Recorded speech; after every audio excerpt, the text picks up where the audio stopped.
April 22nd, 1945. The Führerbunker beneath the Reich Chancellery in Berlin. Adolf Hitler holds his daily military conference. Soviet forces have nearly encircled Berlin.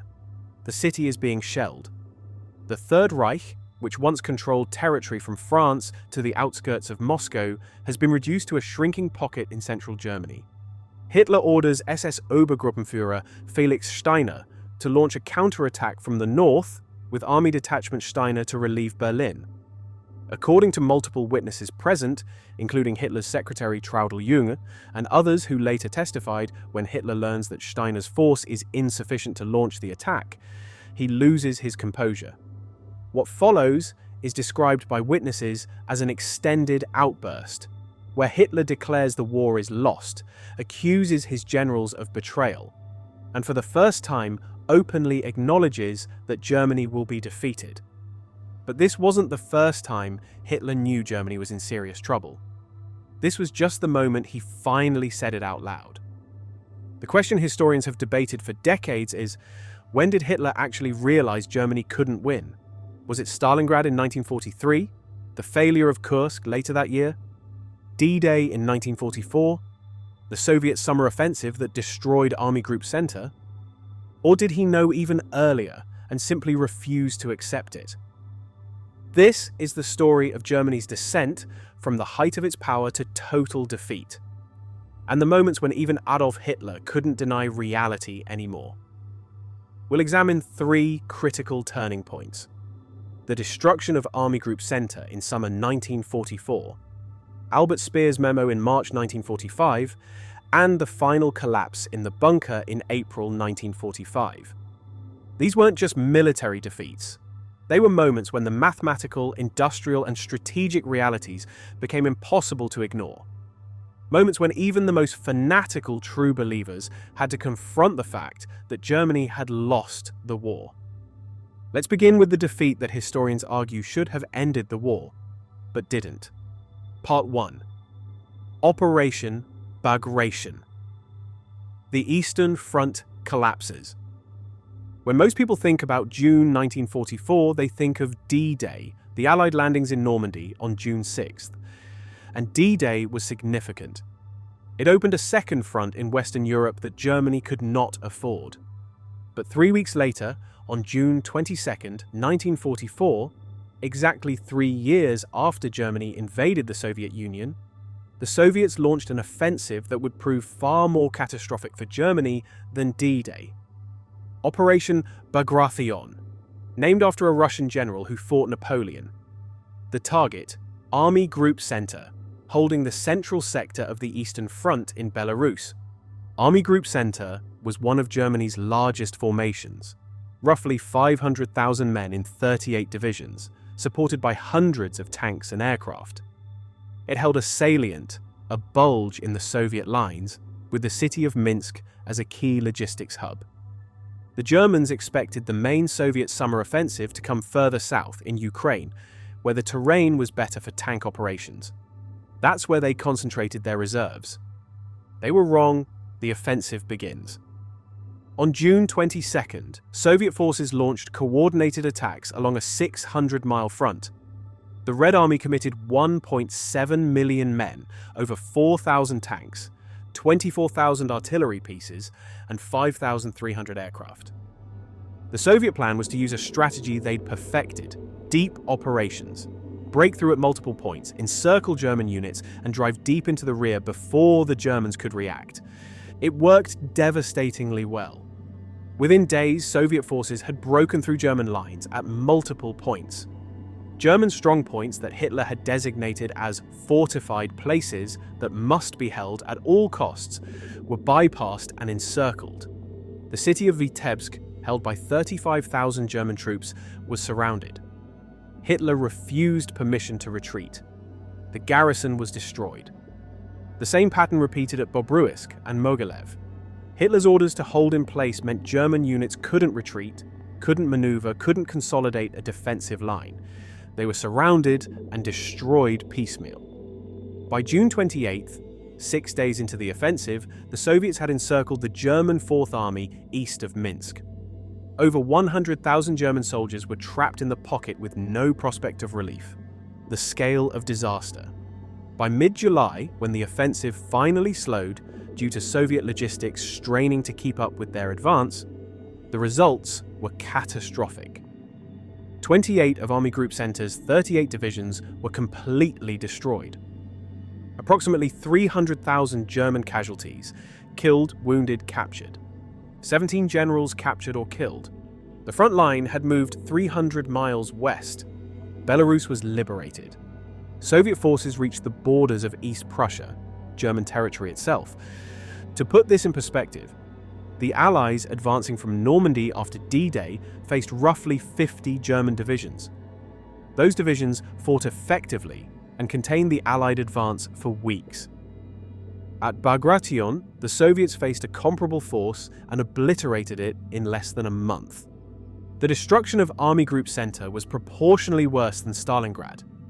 It was the single largest defeat suffered by the German military in World War II. Hitler's response. According to German military records and post-war testimony from surviving generals, Hitler's response to Bagration revealed his fundamental problem. He refused to accept strategic reality. When commanders on the ground requested permission to retreat and establish new defensive lines, Hitler typically refused. His standing order was to hold territory at all costs. This meant German units couldn't conduct fighting retreats, couldn't trade space for time, couldn't preserve their forces. General Heinz Guderian, who became Chief of the General Staff in July 1944, would later write that Hitler's refusal to permit tactical withdrawals directly contributed to the scale of the disaster. Units that could have escaped encirclement were destroyed because they were ordered to stand fast. But there's something more significant in the historical record. There's no evidence Hitler convened emergency meetings. No records of him acknowledging the severity of the defeat. No dramatic response, proportional to the disaster. Why? Because acknowledging how badly Bagration hurt Germany meant acknowledging that Germany had lost the strategic initiative on the Eastern Front permanently. The Wehrmacht no longer had the strength to conduct major offensive operations. From June 1944 forward, Germany would be on the defensive on all fronts. Hitler couldn't admit that, so he didn't. What Bagration meant strategically. Military historians point to several strategic consequences. First, Germany's operational reserves were exhausted. The forces destroyed at Bagration couldn't be replaced. Germany was running out of trained soldiers, equipment, and fuel. Second, the Soviet advance meant the Red Army would reach German territory by autumn. East Prussia, the historic heartland of Prussian militarism, would become a battlefield. German civilians would face the Red Army. Third, Germany's satellite allies began seeking exit strategies. Finland would sign an armistice with the Soviet Union in September 1944. Romania switched sides in August. The German position in southeastern Europe collapsed. Fourth, and perhaps most importantly, the mathematical reality became unavoidable. Germany was now fighting major campaigns on three fronts: Eastern Front, Western Front after D-Day, and Italy, against enemies with vastly superior resources. The United States alone was producing more war material than Germany, Japan, and Italy combined. The Soviet Union was fielding armies that Germany couldn't match in size. Britain controlled the seas and the skies.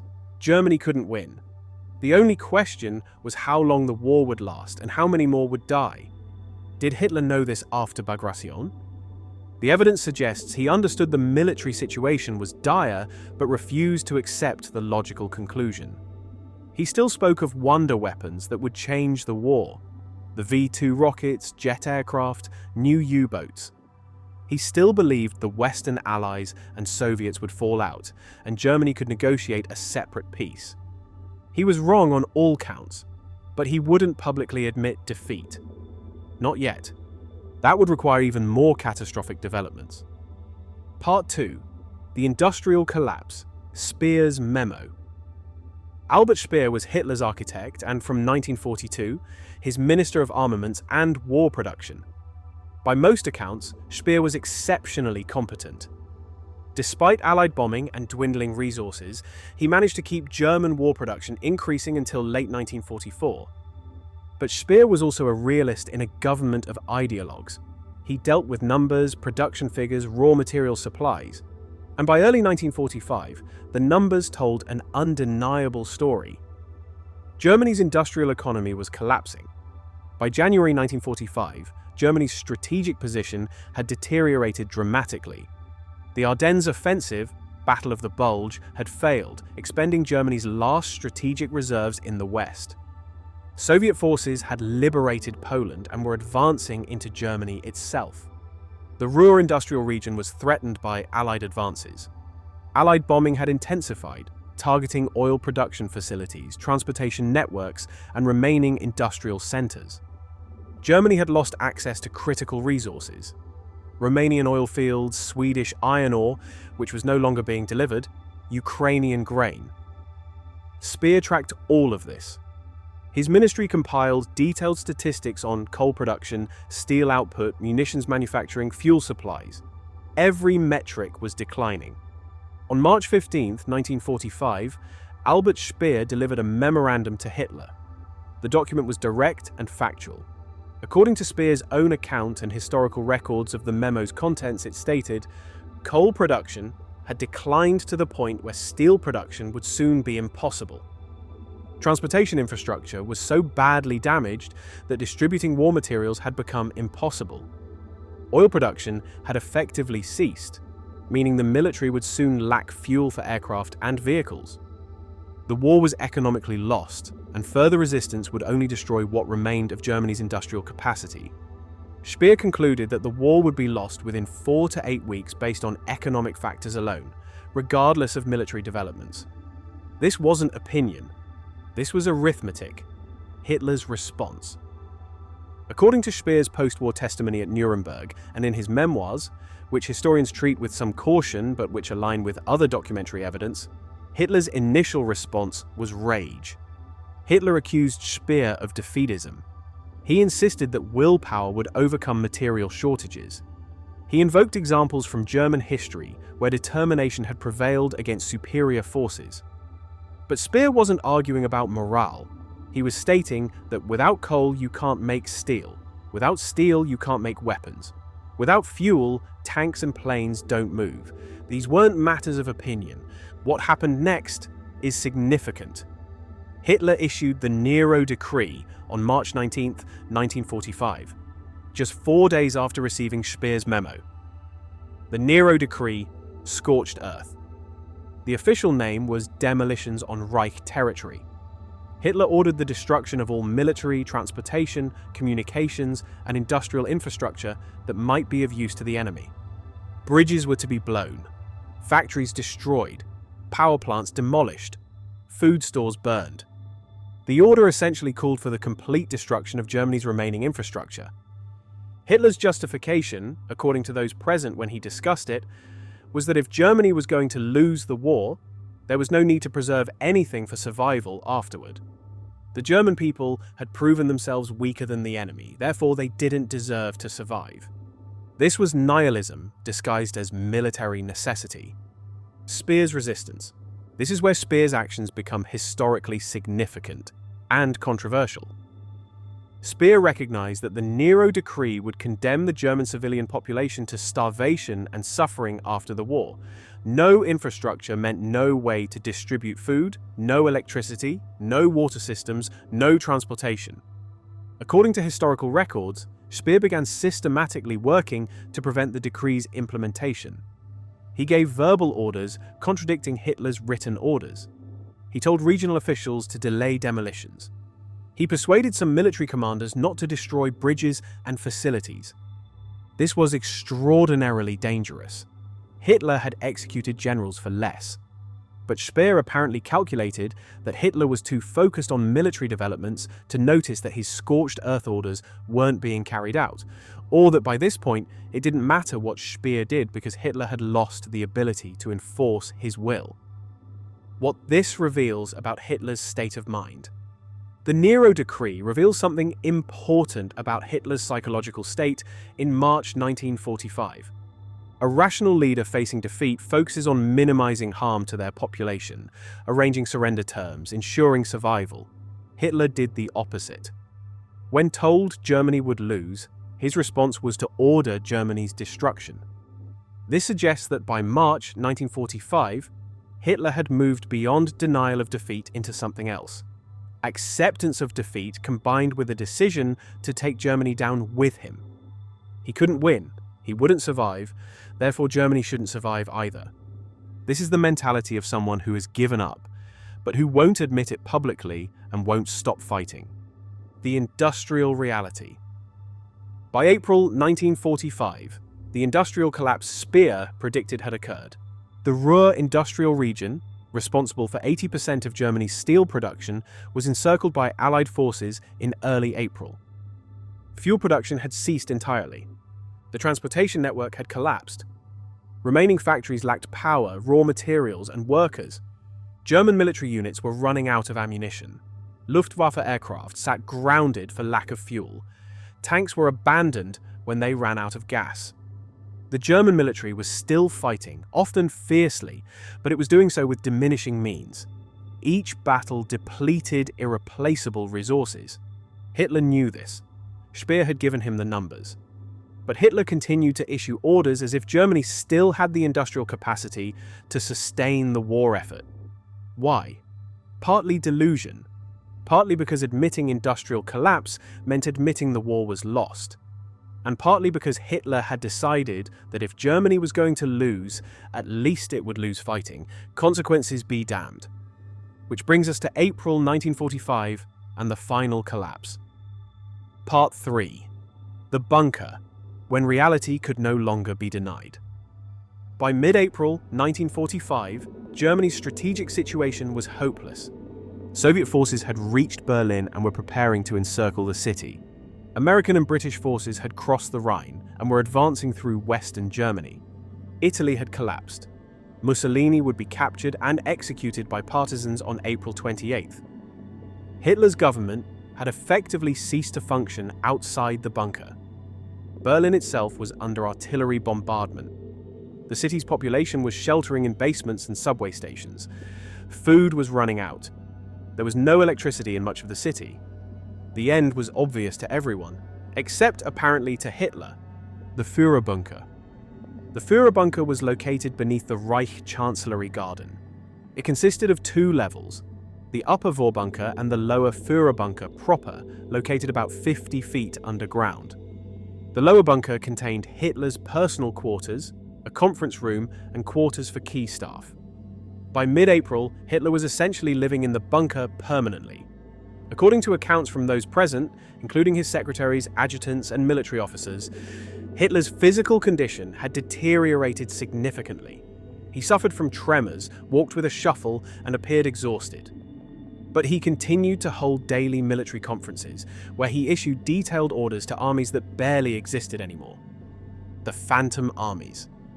This is crucial to understanding Hitler's final weeks. He was commanding forces that were no longer operational. On paper, there were armies, corps, and divisions. On maps, they had positions and strengths. In Hitler's conferences, he would discuss moving the 12th Army here, or committing the 9th Army there, or ordering Steiner's forces to attack. In reality, most of these formations existed in name only. They were shattered remnants, scattered units, or purely administrative designations. A division that should have had 15,000 men might have 2,000. An army corps might consist of a few battalions.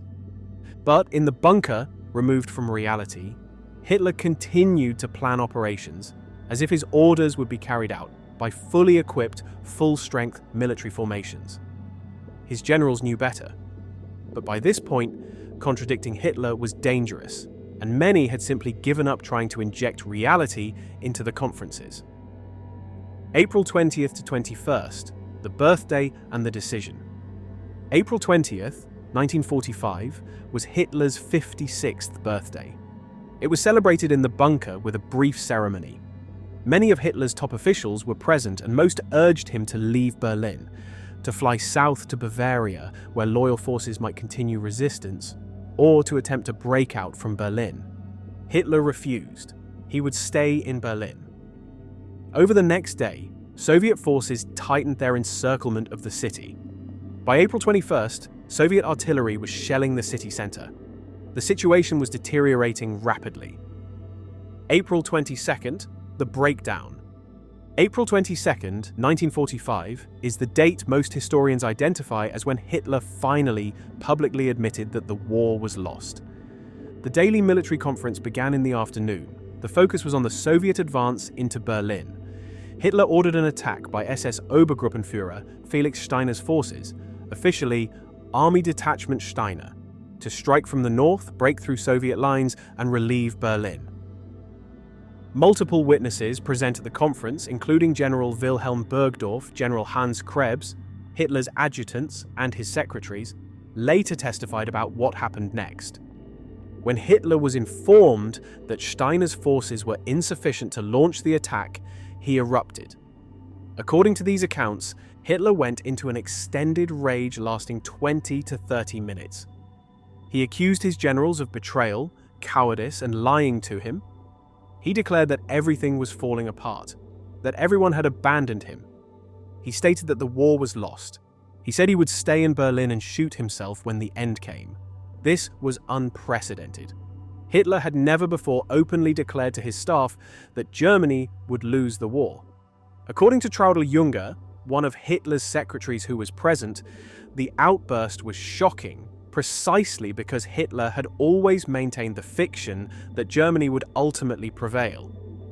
Even in the worst moments, he'd spoken of turning the tide, of wonder weapons, of the enemy coalition breaking apart. On April 22nd, that fiction ended. What changed? Why did Hitler finally admit defeat on April 22nd? Several factors. First, the military reality was undeniable. Berlin was being encircled. There were no reserves to commit. The forces that existed on paper couldn't actually conduct operations. Second, Steiner's attack was supposed to save Berlin, Hitler's capital, the symbolic heart of the Reich. When even that proved impossible, there were no more delusions left to cling to. Third, Hitler was physically and mentally exhausted. The tremors, the shuffling walk, the pale complexion all indicated declining health. He may simply have lacked the energy to maintain the pretense anymore after the admission. What's significant is what happened after April 22nd. Hitler's admission that the war was lost didn't lead to surrender negotiations or attempts to minimize casualties. Instead, he ordered continued resistance. He issued orders for defenders to fight to the last man. He began planning his own suicide. He ordered the execution of officials he considered traitors, including Heinrich Himmler when he learned Himmler had attempted surrender negotiations.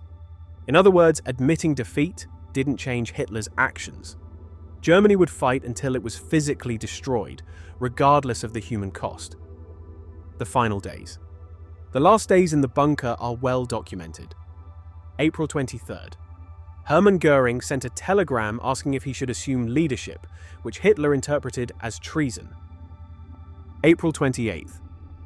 Hitler learned that Himmler had attempted to negotiate surrender, which he considered the ultimate betrayal. April 29th. Hitler married Eva Braun and dictated his political testament, which blamed everyone but himself for Germany's defeat. April 30th. Hitler and Eva Braun committed suicide. May 2nd, Berlin garrison surrendered. May 7th to 8th, Germany surrendered unconditionally. From Hitler's admission on April 22nd to Germany's surrender was 16 days. 16 days in which tens of thousands more died defending a regime that its own leader had admitted was finished. Part 4. The question: when did he really know? 100 words. The historical debate. So, when did Hitler actually know Germany couldn't win the war? This is one of the enduring questions of World War II historiography. Historians have debated it for decades. The answer matters because it speaks to questions of culpability, rationality, and the nature of fanaticism. Let's examine the evidence chronologically. Stalingrad, winter 1942 to 43. Some historians argue Hitler should have known Germany couldn't win after Stalingrad. The loss of the 6th Army, 300,000 men, was catastrophic. It was Germany's first major defeat, and it marked the end of German offensive capability in the southern Soviet Union. But there's little evidence Hitler accepted the strategic implications. He blamed the defeat on specific commanders, on inadequate forces, on bad luck. He didn't conclude that Germany lacked the resources to defeat the Soviet Union. After Stalingrad, Hitler still launched major offensives, including Operation Citadel at Kursk in summer 1943. This suggests he still believed victory was possible. Kursk, summer 1943. The Battle of Kursk was Germany's last major offensive on the Eastern Front. It failed. After Kursk, Germany never again had the strength to conduct large-scale offensive operations in the East. But again, there's no evidence Hitler accepted this as a decisive turning point. He continued to plan and discuss future offensives that never materialized. Loss of air superiority, 1944. By mid-1944, Germany had lost control of the skies over its own territory. Allied bombers struck German cities and industrial targets almost at will. German fighter production couldn't keep pace with losses. This should have been a clear indicator that Germany couldn't win. But Hitler focused on wonder weapons, jet aircraft and other advanced designs that he believed would restore German air superiority. Bagration, summer 1944. As we discussed, Operation Bagration destroyed Army Group Center. It was the largest single defeat in German military history. The Soviet advance was unstoppable. Did Hitler know at this point? Probably. But he didn't admit it. He continued to speak of stabilizing the front, of new weapons, of political solutions. The Ardennes Offensive, winter 1944-45. Hitler's last gamble, the offensive in the Ardennes that became known as the Battle of the Bulge, failed by January 1945. Germany's last mobile reserves were expended. After the Ardennes failure, there was no possibility of a major German offensive anywhere. The war had become purely defensive. Yet Hitler didn't surrender. He didn't negotiate. He ordered continued resistance. The pattern is clear. At each stage, the military and industrial indicators showed Germany was losing. At each stage, Hitler had access to accurate information about Germany's declining capabilities. But Hitler didn't accept the logical conclusion until April 22, 1945, when the Red Army was literally outside his bunker. Why? Several factors explain Hitler's refusal to admit defeat. Ideology. Hitler's worldview didn't allow for German defeat. The Aryan Germans were superior. They were destined to rule. Defeat would invalidate his entire belief system. Psychology. Admitting defeat meant admitting his life's work had failed. The man who'd promised a 1,000-year Reich had instead destroyed Germany. That's a psychologically unbearable conclusion. Political. Admitting defeat would have undermined the regime's legitimacy and Hitler's own authority. It would have invited coup attempts, surrender negotiations by subordinates, and collapse of will to resist. Strategic delusion. Hitler genuinely believed the Allied coalition would fracture.